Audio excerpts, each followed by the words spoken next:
था वो कोढ़ हो गया। कोढ़ कोढ़ जानते हैं? कोढ़ हो गया, दुनिया भर का इलाज कराया, लेकिन कोढ़ ठीक नहीं हुआ। किसी संत महात्मा की कृपा हो गई। महात्मा ने कहा कि तुम, उसका एक बड़ा भाई का शरीर पूरा हो गया। बहुत ध्यान से सुनना, बड़े भाई का शरीर पूरा हो गया, भाभी विधवा अकेली रहती। महात्मा ने कहा मैं तुम्हें एक उपाय बता सकता हूँ। क्या? बोले तुम रोज दरी लेकर के जो तुम्हारी बड़ी भाभी है उसके दरवाजे के सामने जाकर के सोया कर, तुम्हारा कोढ़ ठीक हो जाएगा। राजा ने यह करके देखा, दरी लेता, भाभी के दरवाजे के सामने जाकर के सोता। एक दिन जग करके आ रहा था सवेरे, किसी नौकर ने देखा, किसी दूत ने देखा, उसने दूसरे से कहा, तीसरे से कहा, अब तो सवरे में चर्चा हो गई, अरे राम राम राम राम, भैया क्या मर गया।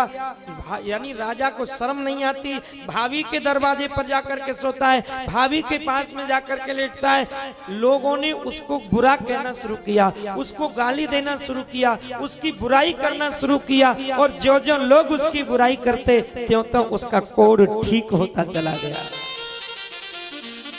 और एक दिन वो स्वस्थ हो गया।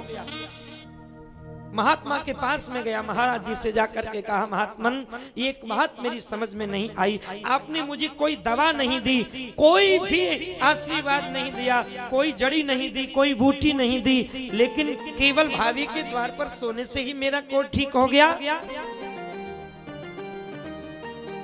महात्मा जी ने कहा कि मैं जानता हूं कि तुम भाभी को मां की दृष्टि से देखते हो,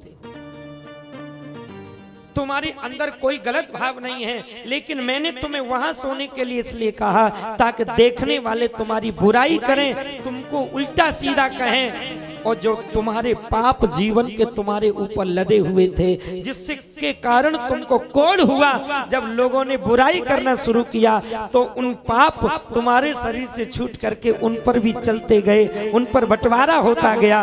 आज तुम स्वस्थ हो गए, स्वस्थ हो गए।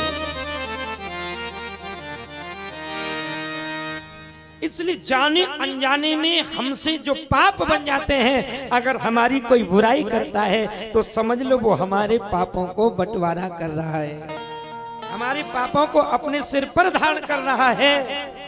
इसलिए वो तो सबसे बड़ा हमारा हितैषी है। अरे पुण्य सब बांट लेते हैं, धन सब बांट लेते हैं, संपत्ति सब बांट लेते हैं, लेकिन ऐसा भी तो कोई हो जो हमारे पापों का भी बंटवारा करे।